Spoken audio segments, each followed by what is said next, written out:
Hi, this is Sogan. Welcome to Sogan's Crochet. In this tutorial, I want to show you how to crochet beautiful border.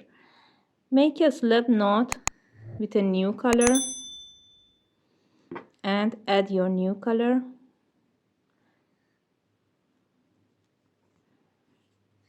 Chain 1, make a single crochet into the same stitch.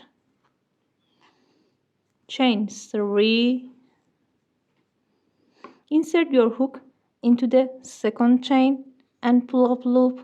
Insert your hook into the third chain and pull up loop. Insert your hook into this leg of single crochet and pull up loop.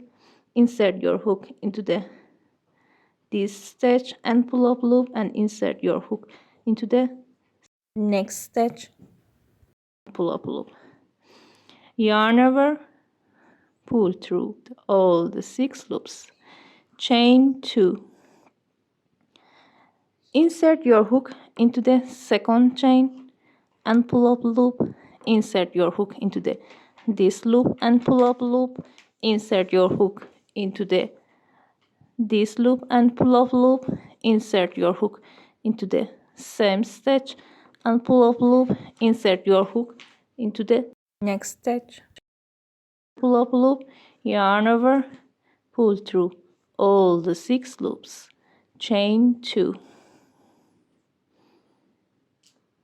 Continue that until the end of the round. Crochet this super easy coaster border. Take care.